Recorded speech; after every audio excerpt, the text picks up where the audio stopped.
Hello students, how are you? Myself Meet sir. તો students આજે આપણે જોવાના છીએ સાતત્ય અને વિકલનીયતા મતલબ નવું chapter NCERT class number 12 chapter number 5. તો સ્ટુડન્ટ્સ આ ચેપ્ટરને સમજતા પહેલા તમારે ધોરણ નંબર 11 ની અંદર આવી ગયેલું ચેપ્ટર લક્ષને સમજવું જરૂરી છે. તો આપણે અહીંયા લક્ષને લગતા કેટલાક થોડા કન્સેપ્ટ જે તમને આગળ કામમાં આવશે આ કન્સેપ્ટને આપણે સમજીશું અને ત્યાર પછી સાતત્ય અને વિકલનીયતા આ રીતે ઓર્ડરમાં જશું. તો સ્ટુડન્ટ્સ તમને એક વાત કહેવાની કે આ ચેપ્ટરમાંથી જેડબલી મેઇન અને એડવાન્સ એક્ઝામની અંદર ક્વેશ્ચન આવે જ છે. સ્ટુડન્ટ્સ લક્ષ, સાતત્યતા અને વિકલનીયતા આ ત્રણ ચેપ્ટર સાથે મળી અને જેડબલી ની અંદર એક ક્વેશ્ચન આવે છે. તો ચાલો સ્ટુડન્ટ્સ હવે આપણે જોઈશું લક્ષ અને તેને લગતા કેટલાક ઇમ્પોર્ટન્ટ કન્સેપ્ટ. ચલો સૌથી પહેલા આપણે શરૂ કરીશું કે લક્ષની વ્યાખ્યા શું છે અને લક્ષ શું છે તે. કોઈ પણ વિધેયનું લક્ષ ત્યારે અસ્તિત્વ ધરાવશે જ્યારે x ટેન્ડ્સ ટુ a માટે limit x tends to a minus f of x is equal two limit x tends to a plus f of x આ બંને સરખી થાય અને એમની કિંમત એ કોઈ નિશ્ચિત સંખ્યા એટલે કે નિશ્ચિત કિંમત મને મળી શકે જ્યાં મને ઇન્ફાઇનાઇટ આ કિંમત મળતી હોવી ન જોઈએ. મતલબ કે સ્ટુડન્ટ્સ એક બિંદુ આપણને a આપેલું હોય એમની લેફ્ટ હેન્ડ સાઈડ અને એમની રાઈટ હેન્ડ સાઈડ આપણે તપાસવું પડશે કે ત્યાં આગળ જો એમનો આન્સર લિમિટનો આન્સર સેમ આવતો હશે તો આપણે કહી શકશું કે આ બિંદુ પાસે આપણે લક્ષ અસ્તિત્વ ધરાવે છે. હવે સ્ટુડન્ટ્સ આપણે કેટલાક નિશ્ચિત લક્ષ જે આપણને ખ્યાલ છે કે જેમની કિંમત આપણે સીધી જ લઈએ છીએ એમની કિંમત જોઈશું. For example limit x tends to 0 આપેલું હશે sin x ના છેદમાં x, આ જ રીતે tan x ના છેદમાં x, આ જ રીતે sin ઇનવર્સ x ના છેદમાં x અને આ જ રીતે tan ઇનવર્સ x ના છેદમાં x આપેલું હોય તો આપણે એમની કિંમત 1 લઈએ છીએ. સ્ટુડન્ટ્સ અહીંયા આગળ એ વાતનું ધ્યાન રાખવું જરૂરી છે કે x નું માપ હંમેશા રેડિયનમાં હોવું જોઈએ. ઓકે, હવે આપણે કેટલાક સ્વરૂપો વિશે ચર્ચા કરશું જે આપણે લક્ષ ચેપ્ટરની અંદર સ્ટાન્ડર્ડ નંબર 11 માં જોઈ ગયા છીએ. સ્ટુડન્ટ્સ લિમિટ એટલે કે લક્ષ ચેપ્ટરની શરૂઆત કરતા પહેલા એમના સ્વરૂપને ઓળખવા જરૂરી છે. તો ચાલો આપણે શરૂ કરીએ. સૌથી પહેલું સ્વરૂપ છે 0/0 સ્વરૂપ અથવા ઇન્ફાઇનાઇટ બાય ઇન્ફાઇનાઇટ સ્વરૂપ. ચાલો જ્યારે કોઈ પણ ક્વેશ્ચનમાં લિમિટ મૂકતા 0/0 અથવા ઇન્ફાઇનાઇટ બાય ઇન્ફાઇનાઇટ સ્વરૂપ આવે ત્યારે એલ હોસ્પિટલ મુજબ ઉકેલવો. સ્ટુડન્ટ્સ આનો મતલબ એવો થાય છે કે જ્યારે પણ તમને ક્વેશ્ચન દેખાય ક્વેશ્ચનની અંદર x ટેન્ડ્સ ટુ 0 કે x ટેન્ડ્સ ટુ 2 કંઈ પણ તમને લિમિટ આપેલી છે આ લિમિટને સીધા જ આપણે મૂકી દેશું અને તપાસીશું કે 0/0 સ્વરૂપ અથવા તો ઇન્ફાઇનાઇટ બાય ઇન્ફાઇનાઇટ સ્વરૂપ આવે છે કે કેમ. અગર આવતું હશે તો આપણે એલ હોસ્પિટલનો રૂલ મતલબ કે અંશનું અંશમાં વિકલન અને છેદનું છેદમાં વિકલન આ રીતે આપણે આગળ વધી અને એમનો આન્સર લાવીશું. તો ચાલો સ્ટુડન્ટ્સ જોઈએ આપણે limit x tends to 0 1 plus x ની 1/x ઘાત. સ્ટુડન્ટ્સ અહીંયા આપણે x ની કિંમત જો 0 લેશું એનો મતલબ થશે કે 1 પ્લસ 0 અને અહીંયા 1/0 એટલે કે ઇન્ફાઇનાઇટ થયું જે સ્વરૂપ દર્શાવે છે 1 રેઝ ટુ ઇન્ફાઇનાઇટ. તો આનો આન્સર આપણે લખશું e.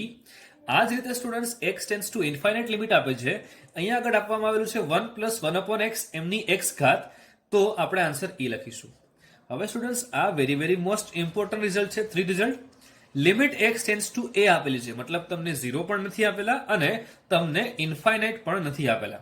તો students f of x is equal to 1 થવું જોઈએ અને limit x tends to a આપેલું હોય અને phi x is equal to infinite થતું હોય તો એટલે કે મને આ પ્રકારનો કઈ ક્વેશ્ચન આપેલો છે જેની અંદર આપણે જોઈ શકીએ છીએ સ્ટુડન્ટ્સ કે x ટેન્ડ્સ ટુ 0 પણ નથી અને x ટેન્ડ્સ ટુ ઇન્ફાઇનાઇટ પણ નથી. અહીંયા આગળ f of x છે, અહીંયા આગળ phi x આપેલું છે, રાઈટ. f of x ની કિંમત થવી જોઈએ 1 અને phi x ની કિંમત થવી જોઈએ ઇન્ફાઇનાઇટ. અગર આ વસ્તુ થાય છે તો આપણે લખી શકીએ છીએ e raise to limit x tends to 0 phi x bracket of f of x minus 1. આ પ્રકારના દાખલા તમે કેટલાક આગળ જોઈ ગયેલા છો. તો સ્ટુડન્ટ્સ હવે આપણે નેક્સ્ટ પ્રકારના જોવાના છીએ જેમાં તમને લિમિટ x ટેન્ડ્સ ટુ 0 આપેલી છે a raise to x minus 1 upon x. તો એને આપણે લખીએ છીએ ln x. ln x નો મતલબ થશે students log e Aadhaar a. Okay students અહીંયા એ પણ વાત નોંધવી જરૂરી છે લોગના નિયમ પ્રમાણે હંમેશા a ગ્રેટર ધેન 0 હોવો જોઈએ.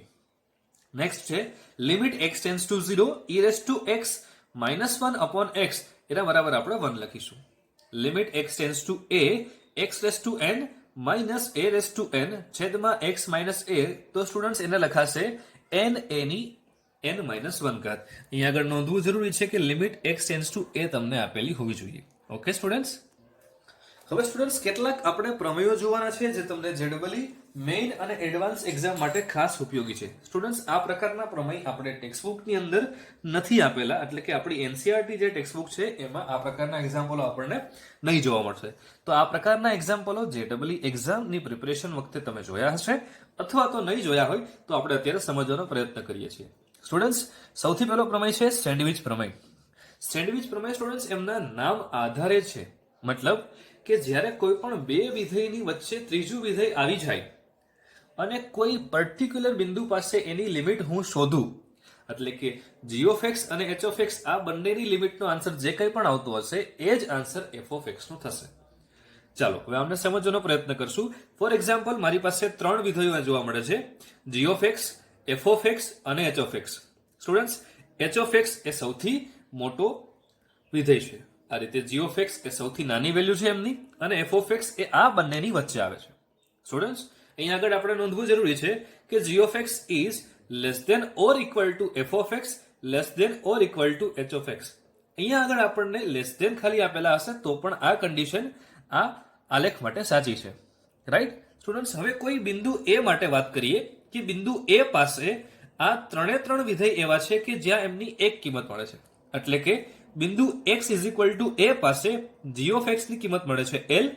આ જ રીતે સ્ટુડન્ટ્સ બિંદુ a પાસે h ઓફ x વિધેયની મને કિંમત મળે છે y. પરંતુ સ્ટુડન્ટ્સ અહીંયા આગળ પ્રમેય શું કહેવા માંગે છે હવે તે સમજીએ કે limit x tends to a g of x ની મને કિંમત જો l મળે, limit x tends to a h of x ની કિંમત પણ જો મને l મળે, તો સ્ટુડન્ટ્સ આપણે લખી શકીએ છીએ કે આ જ બિંદુ પાસે, એટલે કે x બરાબર a બિંદુ પાસે જ f ઓફ x વિધેય જે આપણે જોઈ શકીએ છીએ આ બંનેની વચ્ચે છે, એમનો પણ આન્સર l જ હશે. ચાલો હવે આમને એક દાખલા સ્વરૂપે સમજવાનો પ્રયત્ન કરશું તો તમને વધારે ખ્યાલ આવશે. Right student. ચાલો જોઈએ ક્વેશ્ચન. સૌથી પહેલા આ પ્રકારના ક્વેશ્ચન આપણે જોવા જઈએ કે જે એક પણ પ્રકારની રીતથી સોલ્વ થતા નહીં હશે. એટલે કે સ્ટુડન્ટ્સ તમે 0/0 ફોર્મ પણ ક્રિએટ નહીં કરી શકો, એમને આપણે બીજી કોઈ રીતે પણ સોલ્વ નહીં કરી શકીએ. જ્યાં માત્ર ને માત્ર સેન્ડવિચ થિયરમ જ લાગશે એ આ પ્રકારના દાખલા થશે. ચાલો જોઈએ સ્ટુડન્ટ્સ. આપણે એક ક્વેશ્ચન આપેલો છે, લોગ ગ્રેટેસ્ટ ઇન્ટીજર x છેદમાં x, અને આપણને લિમિટ આપેલી છે x tends two infinite. Students અહીંયા એ વાત નોંધવી જરૂરી છે કે તમને ગ્રેટેસ્ટ ઇન્ટીજર એટલે કે મહત્તમ પૂર્ણાંક વિધેય શું છે, એમની પ્રોપર્ટી આમના વિશે ખ્યાલ હોવો જરૂરી છે. ફોર એક્ઝામ્પલ ઇન્ટીજર x એટલે કે મહત્તમ પૂર્ણાંક વિધેય x એમના ગુણધર્મ શું છે તે તમને ખ્યાલ હોવી જરૂરી છે. ચાલો સ્ટુડન્ટ્સ આપણે એક એક્ઝામ્પલથી ક્લિયર કરીએ. ફોર એક્ઝામ્પલ મને કિંમત આપેલી છે 2.3, પણ આ કિંમત છે એ સ્ટુડન્ટ્સ મહત્તમ પૂર્ણાંક વિધેયની અંદર આપેલી છે. એટલે કે સ્ટુડન્ટ્સ એક એમનો ગુણધર્મ આપણે જોઈ ગયા છીએ વિધેય ચેપ્ટરની અંદર, એ હંમેશા કેના કરતા વધારે અને કેના કરતા ઓછી હશે આ વિશે જણાવતો હતો. રાઈટ. એટલે સ્ટુડન્ટ્સ આપણે એને એવું લખી શકીએ 2.3 minus 1 less than greatest integer 2.3 less than or equal to 2.3. એટલે કે સ્ટુડન્ટ્સ આ 2.3 ની વેલ્યુ આપણને ખબર છે મહત્તમ પૂર્ણાંક વિધેયની અંદર હોવાથી આ કિંમત તો 2 થશે. એટલે કે સ્ટુડન્ટ્સ આપણે એવું લખી શકીએ છીએ આ 2.3 minus 1 એટલે કે લખાશે 1.3 less than or equal to 2.3. આ ગુણધર્મનું પાલન થતું હોવું જોઈએ, જે અહીંયા આગળ સાચું છે. જો સ્ટુડન્ટ્સ તમે કોઈ ઇન્ટીજર્સ અંદર લો છો, ફોર એક્ઝામ્પલ હું અહીંયા આગળ 2 આ ઇન્ટીજર્સ આમની અંદર લઉં છું, તો પણ સ્ટુડન્ટ્સ આ ગુણધર્મનું પાલન થતું જ હશે. ચાલો આપણે ચકાસી લઈએ. x minus 1 એટલે આપણે લખીશું 2 minus 1 less than greatest integer 2 less than or equal to 2. એટલે કે સ્ટુડન્ટ્સ આપણને ખ્યાલ છે કે આ 2 minus 1 આને લખાશે 1, અહીંયા ગ્રેટેસ્ટ ઇન્ટીજર 2 આપેલા છે, આનો મતલબ થશે 2 less than or equal to છે, એટલા માટે આ કન્ડિશન્સ સાચી પડી. રાઈટ. એટલે જ્યારે પણ મને ગ્રેટેસ્ટ ઇન્ટીજર x આપેલો છે ત્યારે હું આ ગુણધર્મનો ઉપયોગ કરી શકીશ. આ જ રીતે સ્ટુડન્ટ્સ ક્વેશ્ચનમાં જોવા જઈએ, limit x tends two infinite log greatest integer x છેદમાં x તમને આપેલું છે. તો સ્ટુડન્ટ્સ આપણને ખ્યાલ છે આ ગુણધર્મ x minus 1 less than greatest integer x less than or equal to x. હવે હું બંને બાજુ log થી ગુણાકાર કરું છું, મતલબ કે log x minus 1 less than log greatest integer x less than or equal to log x. Students, અહીંયા આપણે છેદમાં x છે એટલે x થી ભાગાકાર પણ કરવો પડશે. x થી ભાગાકાર કરતા log x minus 1 upon x as it is less than log greatest integer x છેદમાં x as it is less than or equal to log x upon x આ પ્રકારની કઈ વેલ્યુ મળે છે. સ્ટુડન્ટ્સ, હવે આપણે ડાબી બાજુ માટે લઈએ, એટલે કે આ ડાબી બાજુનું જે કંઈ પણ કિંમત છે એમને શોધવાનો પ્રયત્ન કરીએ. x tends two infinite, log infinite minus 1 એટલે કે log ઇન્ફાઇનાઇટ થયું. log ઇન્ફાઇનાઇટ ની વેલ્યુ આપણને ખબર છે એ ઇન્ફાઇનાઇટ થશે. એ રીતે છેદમાં આપણે ઇન્ફાઇનાઇટ મૂકશું એટલે આપણને ઇન્ફાઇનાઇટના છેદમાં ઇન્ફાઇનાઇટ આવું સ્વરૂપ મળશે. તો સ્ટુડન્ટ્સ, જ્યારે પણ આપણને આ સ્વરૂપ મળીએ ત્યારે આપણે શું કરીએ છીએ? એલ હોસ્પિટલનો રૂલ લગાવીએ. એલ હોસ્પિટલનો રૂલ શું કહે છે કે અંશનું વિકલન અંશમાં લખવાનું, છેદનું વિકલન છેદમાં લખવાનું. રાઈટ? એટલે અંશનું વિકલન થશે log x નું વિકલન 1 upon x એટલે 1 upon x minus 1 અને છેદનું વિકલન x એટલે કે એ 1 as it is. હવે સ્ટુડન્ટ્સ, આપણે જ્યાં બી x દેખાય ત્યાં આપણે લિમિટ ઇન્ફાઇનાઇટ મૂકીએ એટલે 1 upon ઇન્ફાઇનાઇટ, જેનો આન્સર થશે 0. હવે સ્ટુડન્ટ્સ, આપણે RHS માટે ચેક કરીએ, એટલે કે આ x tends two infinite log x upon x. એક વખત ઇન્ફાઇનાઇટ લિમિટ મૂકીએ એટલે log ઇન્ફાઇનાઇટ ના છેદમાં ઇન્ફાઇનાઇટ. અહીંયા પણ સ્ટુડન્ટ્સ ઇન્ફાઇનાઇટના છેદમાં ઇન્ફાઇનાઇટ સ્વરૂપ થયું, એટલા માટે કે હું એલ હોસ્પિટલના નિયમ પ્રમાણે આમનું વિકલન કરું છું. શું થશે? અંશનું વિકલન અંશમાં લખીશું, છેદનું વિકલન છેદમાં લખીશું. log x નું વિકલન થશે 1 upon x, x નું વિકલન થશે 1. હવે સ્ટુડન્ટ્સ, આપણે લિમિટ મૂકીએ, જ્યાં બી આપણને x દેખાય છે ત્યાં આપણે ઇન્ફાઇનાઇટ લિમિટ મૂકશું એટલે 1 upon ઇન્ફાઇનાઇટ, જેનો આન્સર થશે 0. એટલે કે સ્ટુડન્ટ્સ, આ બંને લિમિટ માટે, આ બંને વેલ્યુ માટે આપણને આન્સર એક સરખા મળે છે, જે આપણે અહીંયા જોઈ શકતા હતા. g of x માટે અને h of x માટે અહીંયા મને સેમ આન્સર મળે છે. ક્યાં આગળ? x બરાબર a બિંદુ પાસે. તો સ્ટુડન્ટ્સ, આપણે એવું કહી શકીએ છીએ કે f of x પર પણ એ જ આન્સર આવતો હશે. એટલા માટે આપણે લખી શકશું કે સ્ટુડન્ટ્સ, આ જે કંઈ પણ આપણું વિધેય છે આમના બરાબર પણ આન્સર એની નજીક હશે. એટલે કે log greatest integer x છેદમાં x બરાબર આપણે લખી શકશું 0. This is the very most important example. તો સ્ટુડન્ટ્સ, હવે આપણે બીજો નિયમ છે જેનો આપણે ઉપયોગ સાતત્ય ચકાસવા માટે અથવા તો લક્ષ માટે કરીએ છીએ, જે નિયમ છે ન્યૂટન લેબનીઝનું પ્રમેય. આ પ્રમેય જનરલી એ સંકલન સાથે સંકળાયેલું છે. જ્યારે પણ લિમિટ એટલે કે લક્ષ અને સંકલન આ બંનેનું કોમ્બિનેશન આવે ત્યારે આપણે આ પ્રમેયનો ઉપયોગ કરીએ છીએ. તો સ્ટુડન્ટ્સ, ન્યૂટન લેબનીઝનું પ્રમેય શું કહે છે એ સમજવાનો પ્રયત્ન કરીએ. એટલે કે આ જ વિધેયનું મને વિકલન, જે કંઈ પણ f(x) આપેલું છે એટલે કે f of x આપેલું છે, આ વિધેયનું હું વિકલન કઈ રીતે મેળવી શકું. અહીંયા આગળ વાત નોંધવી જરૂરી છે કે ફંક્શન t ના સ્વરૂપમાં છે અને લિમિટ તમને આપેલી છે એ x ના સ્વરૂપમાં છે. તો હું સ્ટુડન્ટ શું કરું છું? જોજો, g of જ્યાં પણ મને t દેખાય છે ત્યાં આગળ પહેલા અપર લિમિટ મૂકીશ એટલે g of f of 2x. હવે આ જે કંઈ પણ વિધેય છે એમનું હું કરીશ વિકલન એટલે f2-x એટલે એમનું વિકલન, પછી માઇનસની નિશાની.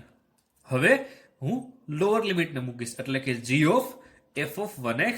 હવે આમનું વિકલન f1-x.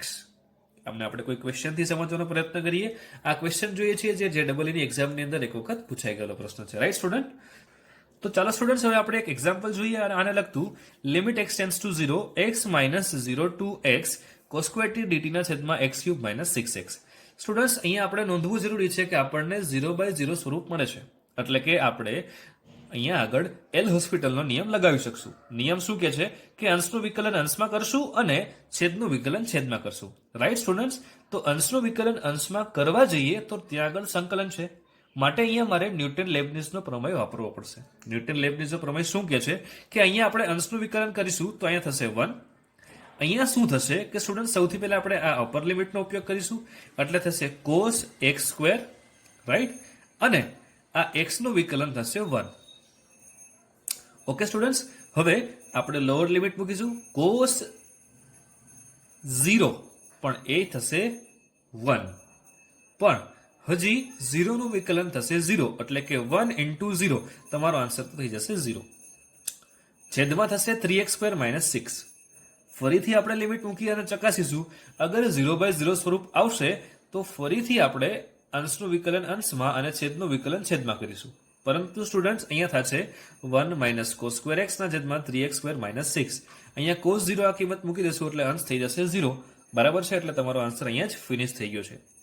તો સ્ટુડન્ટ્સ હવે આપણે જોશું વિધેયની સાતત્યતા. Very most important concept students હવે સ્ટાર્ટ થવાનો છે. ચાલો એમની વ્યાખ્યા સમજીએ. ધારો કે f એ વાસ્તવિક સંખ્યાના કોઈ ઉપગણ પર વ્યાખ્યાયિત વિધેય છે અને c એ f ના કોઈ પ્રદેશનું બિંદુ છે. જો limit x tends two c f of x બરાબર f of c થાય તો f એ c આગળ સતત છે તેમ કહેવાય. સ્ટુડન્ટ્સ અહીંયા વ્યાખ્યાને સમજતાની સાથે આપણે કંઈક પ્રેક્ટિકલ એક્ઝામ્પલ સમજવાનો પ્રયત્ન કરશું.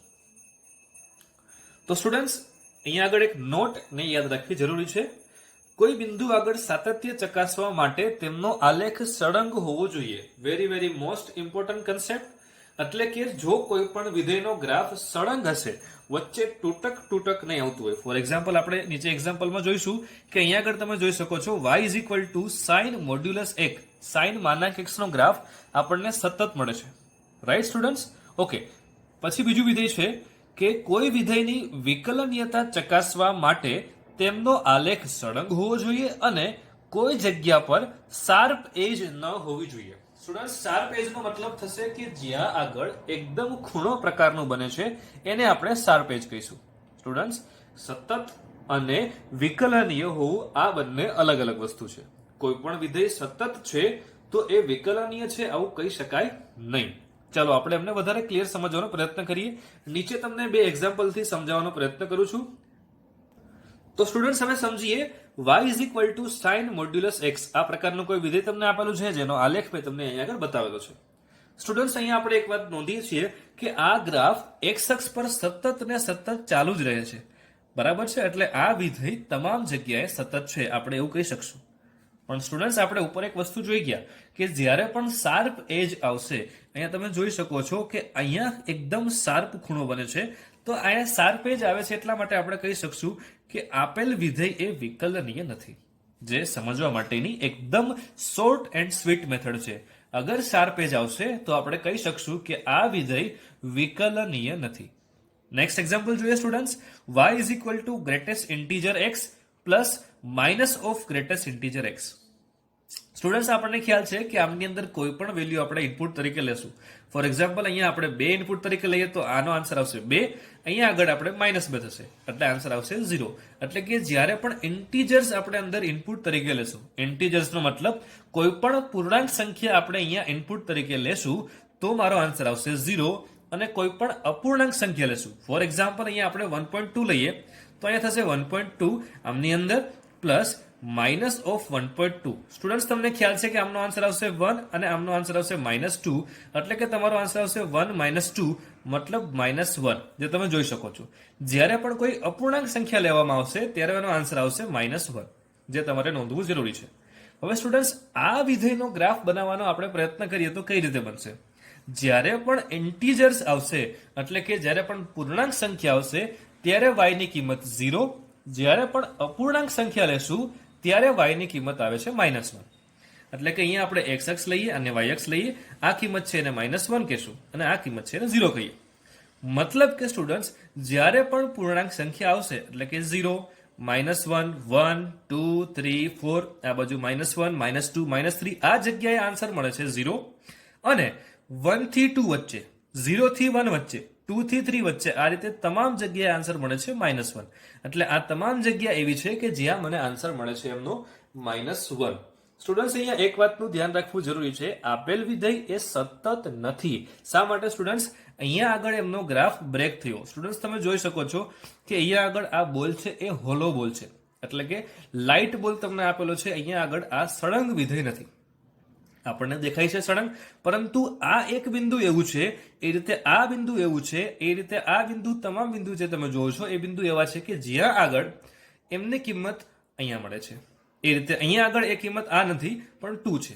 એ રીતે આ વિધેય એ સતત વિધેય નથી. અને સ્ટુડન્ટ્સ, વિધેય જો સતત નહીં હશે તો હું એમનું વિકલન પણ નહીં કરી શકું. એટલે કે આ વિધેય વિકલનીય પણ નથી. તો સ્ટુડન્ટ્સ, તમને એવો પ્રશ્ન હશે કે આ સતત એટલે શું સર? ચાલો આપણે એને કન્સેપ્ટને બ્રીફલી સમજવાનો પ્રયત્ન કરીએ. કોઈ એક બિંદુ પાસે સાતત્ય, ફોર એક્ઝામ્પલ, હું કોઈ વિધેય લઉં છું અને કોઈ એક બિંદુ પાસે ચકાસું છું કે આ બિંદુ પાસે વિધેય સતત છે કે નહીં તે. ચાલો આપણે શરૂઆત કરીએ કન્સેપ્ટને સમજવાની. કોઈ બિંદુ x બરાબર a પાસે આપેલ વિધેય સતત હશે ક્યારે? કે જ્યારે પણ limit x tends to a minus f of x is equal two limit a x tends to a plus f of x is equal to f of a બરાબર કોઈ નિશ્ચિત કિંમત. ફોર એક્ઝામ્પલ, અહીંયા કોઈ બિંદુ a છે, તો a થી જરાક અંતર હું જમણી બાજુ જાઉં છું, એટલે કે રાઈટ હેન્ડ સાઈડ પાસે જઈશ. આ અંતર છે h, એટલે મને અહીંયા જે અંતર મળશે આ મળશે a પ્લસ h. બિંદુ a થી થોડો અમથો લેફ્ટ સાઈડ જાઉં છું, એટલે કે આ બિંદુ મળશે a માઇનસ h. આ બંને જગ્યા પર, એટલે કે a માઇનસ પર અને a પ્લસ પર અને બિંદુ a પર અહીંયા આગળ આ ત્રણેય જગ્યા પર જો કોઈ કિંમત સરખી મળે. સ્ટુડન્ટ્સ અહીંયા તમે જોઈ શકો છો, તમને સમજાવવા માટે મેં આ ડિસ્ટન્સ વધારે લીધું છે, પણ એકચ્યુઅલી આ ડિસ્ટન્સ ખૂબ જ ઓછું હોઈ શકે છે. એટલે કે આ ત્રણેય જગ્યા પર જો એક સરખો જ આન્સર આવતો હશે તો સ્ટુડન્ટ્સ આપણે કહી શકશું કે આ વિધેય સતત છે. બીજું students, limit x tends to a f of x is equal to f of a થાય. એટલે કે x ની જે આપણે કિંમત a મૂકીએ છીએ એ જ કિંમત અહીંયા મુકાશે અને એ જ તમારો આન્સર થશે. એટલે કે કેસ નંબર 1 અને કેસ નંબર 2 આ બંને કેસ અલગ અલગ થયા. કેસ 1 ની અંદર આપણે સ્ટુડન્ટ્સ શું કરીશું કે જ્યાં જગ્યા પર આપણે એટલે કે આપણને જે બિંદુ આપેલું છે એ બિંદુથી થોડા લેફ્ટ સાઈડ જશું, એટલે કે ડાબી બાજુનું લક્ષ ફાઇન્ડ કરીશું. એ બિંદુથી થોડા જમણી બાજુ જશું, એટલે કે જમણી બાજુનું લક્ષ ફાઇન્ડ કરીશું અને એ બિંદુ પર કિંમત ચકાસીશું કે આ ત્રણે ત્રણ આન્સર જો સમાન આવતા હશે અને એ કોઈ નિશ્ચિત કિંમત હશે તો આપણે કહી શકશું કે આપેલું વિધેય સતત છે. બીજું મેથડ તમને જે આપેલી છે સેકન્ડ નંબરનો કેસ, એનો ઉપયોગ ક્યારે કરવાનો, કેસ નંબર 1 નો ઉપયોગ ક્યારે કરવાનો, આપણે બંને સમજીએ. તો સ્ટુડન્ટ્સ, કેસ નંબર 1 અને કેસ નંબર 2 મેં તમને નોટ સ્વરૂપે યાદ રાખવાની કોશિશ કરાવી છે. કેસ નંબર 1 નો ઉપયોગ ક્યારે કરવો? જ્યારે LHL એટલે કે left hand limit, right hand limit અને f ઓફ a એટલે કે આપણને જે બિંદુ આપેલું છે એ ત્યારે ચકાસવું જ્યારે પણ તમને ગ્રેટેસ્ટ ઇન્ટીજર x એટલે કે મહત્તમ પૂર્ણાંક વિધેય, ફ્રેક્શન પાર્ટ ફંક્શન એટલે કે અપૂર્ણાંક વિધેય, મોડ્યુલસ ફંક્શન એટલે કે માનાંકીય વિધેય, SGN એટલે કે સિગ્નમ ફંક્શન જેને આપણે ગુજરાતીમાં ચિહ્ન વિધેય અથવા તો વ્યાખ્યાયિત વિધેય આપેલો હોય ત્યારે સ્ટુડન્ટ્સ ફરજિયાત યાદ રાખજો કે આપણે ચકાસવું ફરજિયાત થઈ જશે. મતલબ કે left hand limit, right hand limit અને એ જગ્યા પરની લિમિટ, આ ત્રણ જગ્યાએ આન્સર સરખો આવવો જોઈએ એ કેસ નંબર 1 માં. કેસ નંબર 2 સ્ટુડન્ટ્સ ક્યારે કરશું કે જ્યારે પણ આપણને લેફ્ટ હેન્ડ લિમિટ અને રાઈટ હેન્ડ લિમિટ ચકાસવાનું ન હોય. ફોર એક્ઝામ્પલ, તમને એવું કીધું હોય પ્રશ્નની અંદર કે આ બિંદુ પાસે વિધેય સતત છે, તો ત્યાં સ્ટુડન્ટ્સ તમારે ચેક કરવાની જરૂર નથી કે આ સતત હશે અથવા તો નહીં હોય. હવે સ્ટુડન્ટ્સ આપણે જોઈશું કોઈ અંતરાલમાં સાતત્ય, મતલબ કે વિધેય આપેલું હશે, એમના કોઈ અંતરાલ આપેલા હશે અને આ અંતરાલની અંદર વિધેય સતત છે કે નહીં તે આપણે કઈ રીતે ચકાસવું. મને આપેલું છે અહીંયા આગળ વિવૃત અંતરાલ AB માં સાતત્ય. મતલબ કે જ્યારે પણ તમને કોઈ વિવૃત અંતરાલ આપેલો હોય અને બે બિંદુ આપેલા હોય કે આ બે બિંદુની વચ્ચે ચકાસો કે વિધેય સતત છે કે નહીં તે, તો સ્ટુડન્ટ્સ આપણે શું કહેશું કે વિધેય A થી B માં સતત ત્યારે કહેવાય જ્યારે A થી B ના તમામ બિંદુ આગળ સતત હોય.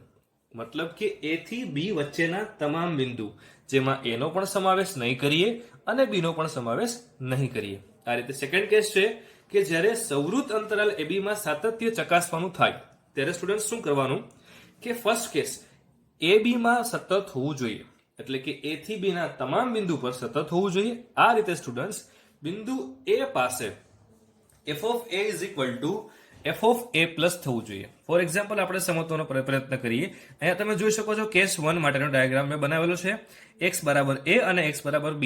સ્ટુડન્ટ્સ અહીંયા બંને આગળ તમે જોઈ શકો છો કે લાઇટ બોલ છે, એટલે કે આમની અહીંથી અને અહીંથી આપણે આ તમામ જગ્યાએ ચકાસવું પડશે. આ બિંદુ પર આપણે ચકાસવાની જરૂર નથી. આ રીતે કેસ નંબર 2 માં આપેલું છે કે AB માં સતત હોવું જોઈએ, એટલે કે આ તમામ જગ્યા પર સતત હોવું જોઈએ. બીજી વસ્તુ, A પ્લસ પર સતત હોવું જોઈએ, એટલે કે બિંદુ અહીંયા આગળ A છે, A થી જમણી બાજુનું સાતત્ય આપણે ચકાસવું પડશે. સ્ટુડન્ટ શા માટે? કારણ કે અહીંથી A ની ડાબી બાજુ આપણાથી જઈ શકાતું નથી. આપણને બિંદુ A આપેલું છે, A ની જમણી બાજુ આપણે ચકાસીશું અને બિંદુ A પર ચકાસીશું.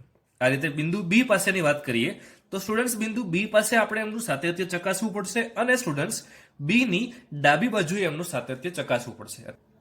નેક્સ્ટ છે સ્ટુડન્ટ કે માઇનસ ઇન્ફાઇનાઇટ ટુ ઇન્ફાઇનાઇટમાં સાતત્ય, એટલે કે આર માં સાતત્ય, એટલે કે કોઈ પણ બિંદુ એક્સ અક્ષ પર ના હોય ત્યાં આગળ સતત છે કે નહીં તે ચકાસવાનું. વિધેય આર માં સતત ત્યારે કહેવાય જ્યારે તમામ વાસ્તવિક કિંમત માટે સતત હોય.